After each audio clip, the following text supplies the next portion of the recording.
আসসালামু আলাইকুম রহমতুল্লাহ। বন্ধুরা, হজরত জাফর রাদিয়াল্লাহু তাআলা আনহুর মোতার যুদ্ধের করুণ কাহিনীটি শুনুন আর বন্ধুদের কাছে লাইক দিয়ে শেয়ার করে দিন। বেশি বেশি শেয়ার করুন।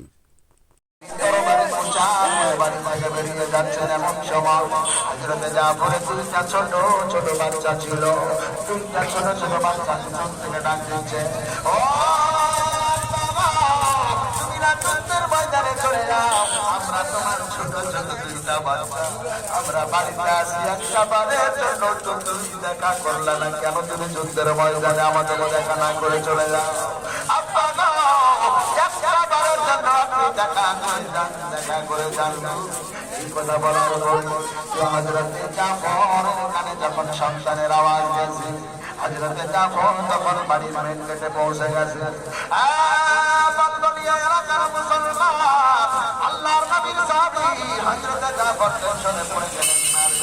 এখন যদি আমার সন্তানের দিকে আমি টাকা দিয়ে যাই, আমার সন্তানের সাথে যদি দেখা করতে যাই, তাইলে আমার অন্তরে বড় মায়া লেগে যাবে। না রে না রে, আমি দেখা করবো না, আমি দেখা করবো না, দেখা করবো না রে, দেখা করবো। আমি চলে গেলাম যুদ্ধের ময়দানে। উঁচু করে যুদ্ধের ময়দানে কিতাবের মধ্যে পাওয়া যায়, একবারের জন্য পিছনে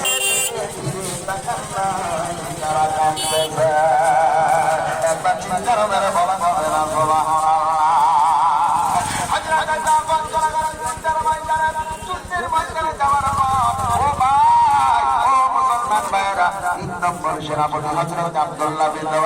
তাকে আল্লাহর নবী বললেন, আব্দুল্লাহ যাও যাও, তুমিও বাড়ি যাও, তুমিও বিবি বাচ্চার কাছে বিদায় নাও।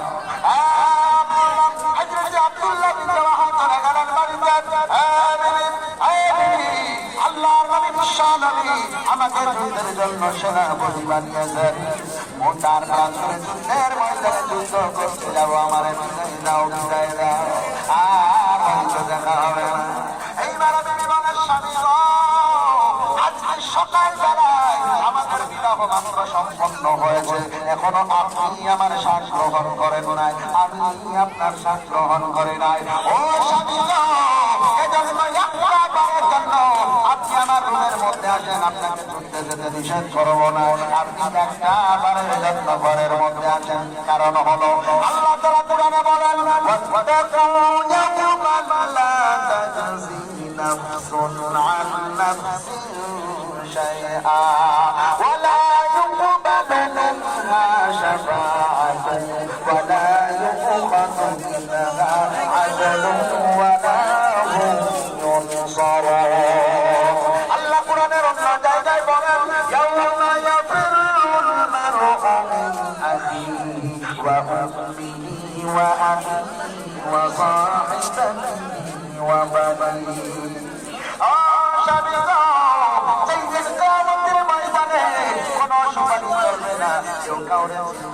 স্বামী বিবিকে পরিচয় দেবে না, বিবি স্বামীকে পরিচয় দেবে না, ভাই ভাই চিনবে না। মানুষের বয়সের মাঝে আপনি স্বামীকে জানো, আমি একটিবার দেখার পরে যেন আমি স্বামী বলে চিনে দিতে পারি। স্বামী হোক, এই জন্য আপনার চেহারা আমি ভালো করে দেখে নিতে চাই। একটা বাড়ির জন্য আপনি ঘরের মধ্যে আসেন, রুমের মধ্যে আসেন। হযরত আব্দুল্লাহ বিন রাওয়াহা বললেন, বিবিরা না,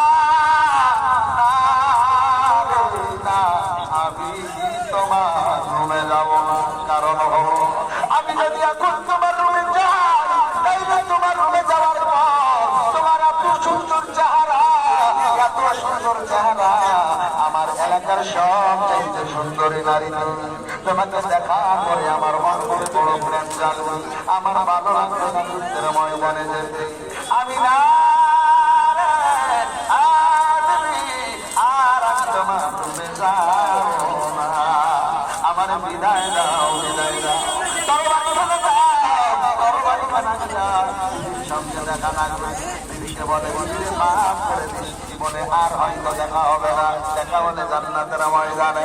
বলে তরবারি নিয়ে বেরিয়ে গেছেন, মুসার করে সবাই পৌঁছে গেল, যুদ্ধ শুরু হয়ে গেল।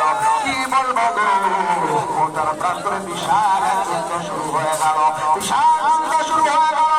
হযরত আল্লাহর নবীর বালক পুত্র সর্বপ্রথম নম্বর সেনাপতি তরবারি ধরেছেন এক হাতে, কালেমার পতাকা ধরেছেন আর এক হাতে, যুদ্ধের ময়দানে যুদ্ধ শুরু করেছেন।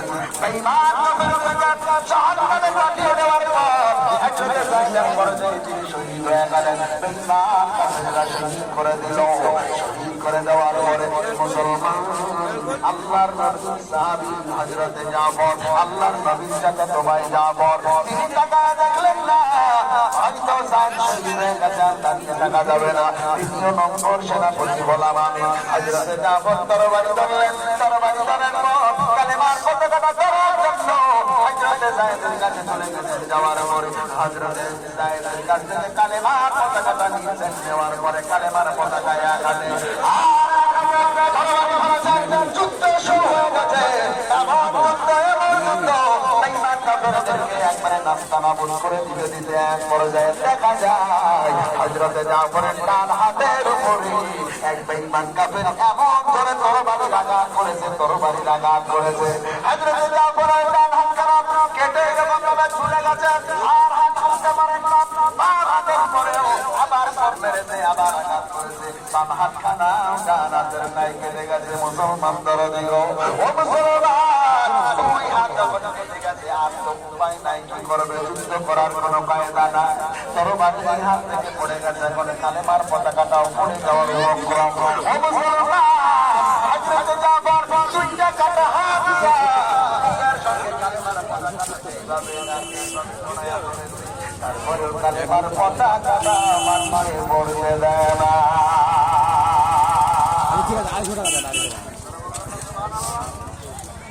ও মুসলমান, হযরত জাফর তিনি যখন কাটা হাত দিয়া আগুনের মতো যখন কালেমার পতাকাটা ধরে আছে, ঈমান কাফেররা সহ্য করতে না পেরে হযরত জাফরকে মাটিতে ফেলে দিয়েছে।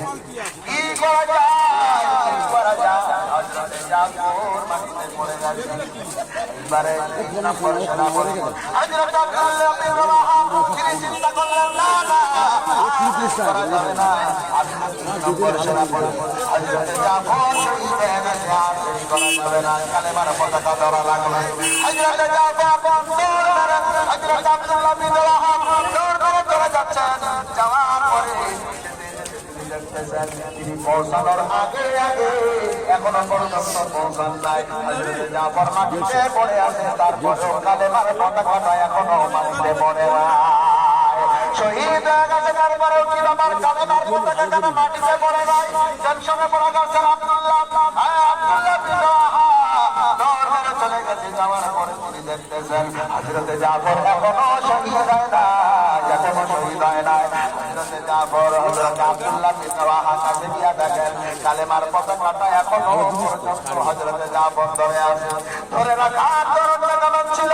ও মুসলমান, হযরত আব্দুল্লাহ বিন রাওয়াহা তিনি বলতেছেন, আমি পৌঁছালাম, পৌঁছানোর পরে দেখলাম হযরত জাফর তিনি মাটিতে পড়ে আছেন ঠিকই, কিন্তু উপরের আর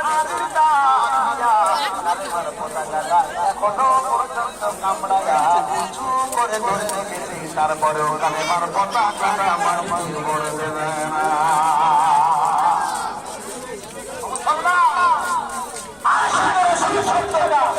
এদের জন্য মানায় তুমি আমি পারো লোক আপনাদের এলাকায়